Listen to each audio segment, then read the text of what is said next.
اللهم صل وسلم على سيدنا محمد وعلى آله وأصحابه أجمعين. ازيكم يا بنات؟ عاملين ايه؟ وحشتوني جدا جدا. النهارده ان شاء الله هعمل معاكم وصفة حلوة قوي ما بتاخدش غير 10 دقايق. طبعا انتوا فاكرين بسكويت العشر دقايق اللي انا عملته لكم قبل كده، وعملت لكم قبل كده مج سينابون في برضو 10 دقايق. النهارده بقى هعمل حاجة حادقة 10 دقايق بالظبط، بتاخد 10 دقايق على النار. وصفة سريعة بتنفع عشاء، بتنفع غدا، لو عملتي جنبها مثلا بانيه كده بتكتفي ان هي ايه تبقى غدا. لو عملتيها في العشاء دي حلوة أوي أوي كده لوحدها، يعني تنفع معاكي عشاء. تمام. تعالوا نقول ايه هي دي. اسمها مكرونة العشر دقايق، جميلة جدا يا بنات وهتعملوها وهتعجبكم جدا. وجربوها وقولوا لي رأيكم في الكومنتات. تعالوا نقول المقادير. بسم الله الرحمن الرحيم. انا هنا معايا نص كيلو مكرونة قلم. طبعا انت ليكي حرية الاختيار، تحطي المكرونة اللي انت عايزاها سباكيتي اللي هي المقصوصة الصغيرة العقل. دي حاجة طبعا حسب اختيارك انت. انا هنا بفضل معايا المكرونة القلم. معايا هنا نص كيلو مكرونة اقلام مش مسلوقة زي ما انتوا شايفينها كده هنا. ومعايا هنا بصلتين كبار او بصله، يعني بصلتين كده حلوين وسط او بصله كبيره. معايا فلفل رومي، حوالي ثلاث وحدات فلفل رومي، عليهم قرن فلفل شطه. ومعايا طماطم هنا انا مقطعاها زي كاني هعمل سلطه بالظبط. ومعايا هنا معلقتين ثلاثه صلصه.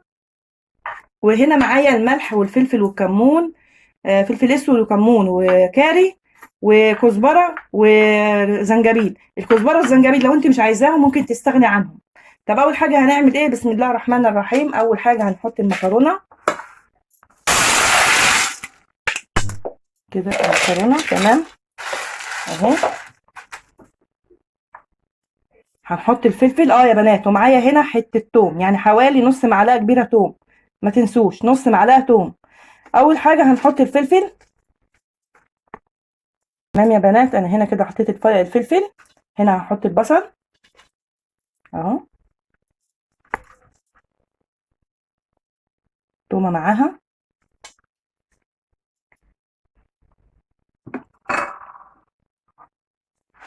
وهنا هوزع الطماطم والصلصه في الجنبين دول، الجنب ده كده والجنب التاني. اوعي تفتكر ان دي عك، لا. عايزه اقول لك والله جميله جدا، طعمها رهيب. بس انت اعمليها زي ما انا بقول لك بنفس الطريقه. وهتحطي التوابل اهي كده. طيب هنا ايه؟ مفيش ماده دهنيه؟ لا انت طبعا. طيب هنا ايه؟ مفيش ماده دهنيه؟ لا طبعا هنحط ماده دهنيه. انت ليك حريه الاختيار ان انت تحطي زيت او تحطي سمنه. انا هحط 3 معالق زيت. افضل الزيت، افضل تاني الزيت في المكرونه. الزيت احسن من السمنه. تمام، هحط الزيت وارجع لكم. خلاص يا بنات حطيت الزيت. هبتدي احط لها بقى ميه مغليه هغطيها بيها. خلاص انا دلوقتي هحط لها الميه المغليه هغطيها بالميه.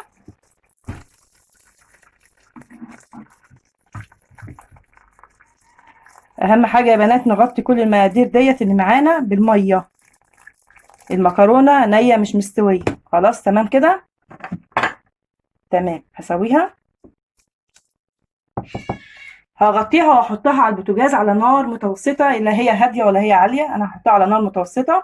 واول ما تبتدي تدخل في نص السوا هديها تقليبه واكمل سواها. تمام. انا كده هوريكم برضو لما نيجي ان شاء الله نقلبها هوريها لكم. بصوا يا بنات شكلها اهو في الحله. عايزه اقول لكم والله والله ريحتها رهيبه جميله جدا جدا. يعني بجد قلب الشقه من حلاوتها. عايزاكي بجد تجربيها، والله اللي مش هيجربها هيندم فعلا لان طعمها جميل جدا وريحتها تحفه. ما بتاخدش معاكي غير 10 دقايق، يعني 10 دقايق بالظبط تحضريها. وبتشبع جدا. تمام.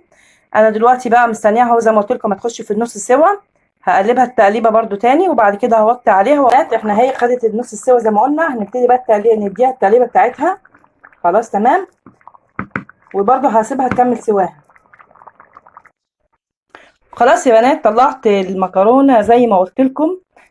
زي ما قلت لكم ان احنا بعد ما دخلت في نص السوا اديناها اديناها تقليبه وهدينا النار شويه عليها. خلاص بصوا عايزه اقول لكم بقى استوت ما شاء الله جميله. بصوا هي مهريه اصلا وسخنه اهي، سخنه قوي معلش اهي استوت. انا بقى هعمل ايه؟ هعمل لها تكه حلوه قوي. طب ايه هي بقى التكه يا حنان؟ هحط لها جبنه موتزاريلا على جبنه شيدر على جبنه رومي، يعني ميكس جبن. هديها لها كده بس رشه من فوق اهي بالمنظر ده، تديها مطه معاها اهي. عايزه اقول لكم يا بنات بجد ايه اللي مش هيجرب الوصفه دي هيخسر كتير، والله ريحتها جميله جدا وطعمها تحفه. انت كمان ممكن تحطي لها شطه لو انت عايزه تحطي لها شطه، انا ما طبعا مش هحط لها شطه، كفايه القرن فلفل الشطه اللي انا حطيته، عشان طبعا معايا برضو هنا مش بيحب الشطه قوي. خلاص، عايزاكي بقى تجربي الوصفه دي وتقولي لي رايك. ما تبخليش عليا بقى بلايك وشير وسبسكرايب، وكومنت كده حلو منك عشان يشجعني عشان استمر معاكم ان شاء الله. يلا بقى نقول دعاء نهايه كل حلقه. سبحانك اللهم وبحمدك اشهد ان لا اله الا انت استغفرك ربي واتوب اليك. اترككم في رعايه الله.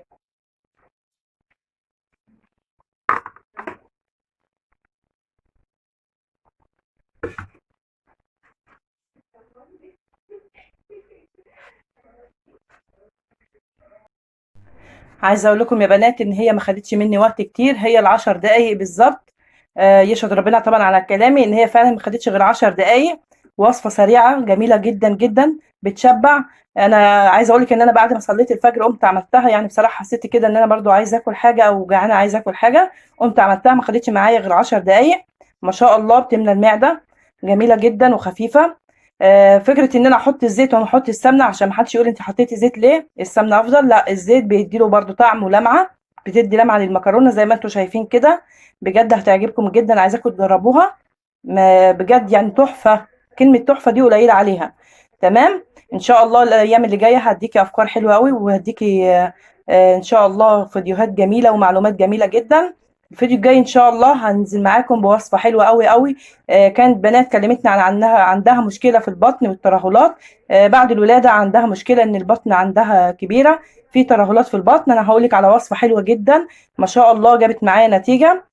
تمام. وكام وصفه كده حلوين تاني لشويه حاجات تانية مش هقول عليهم دلوقتي عشان ما احرقش الفيديو. بس انتظروني في الفيديو الجاي ان شاء الله، هنزل لك وصفات حلوه قوي ومعلومات جميله جدا للبشره وللجسم. لست البيت تنفعها جدا. تنفعها هي ليها شخصيا. كمان هقول وصفة حلوة قوي للأطفال في مشكلة، يعني كان في مشكلة بيعاني منها كتير الأمهات بخصوص الأطفال، هقولك على حلها برضو عشان ما احرقش الفيديو. انتظروني إن شاء الله الفيديو الجاي هقول لكم شوية حاجات حلوة قوي هتعجبكم وبجد هتتبسطوا بيها جدا. بالله عليكي ما تبخليش بقى عليا بلايك وشير سبسكرايب. لو عجبتك القناة فعلا اعملي اشتراك، دوسي على علامة الجرس، فعلي الجرس واعملي علامة الكل عشان توصلك كل فيديوهاتي. عجبتك شايفه كل فيديوهاتي عندك عجبتك، بالله عليكي ما تبخليش عليا بشير بلايك وشير وسبسكرايب، وقولي كل اصحابك على القناه علشان يجوا يشرفوني.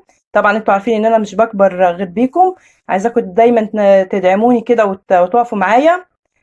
خلاص يا حبايب قلبي، يلا بقى يلا في رعايه الله.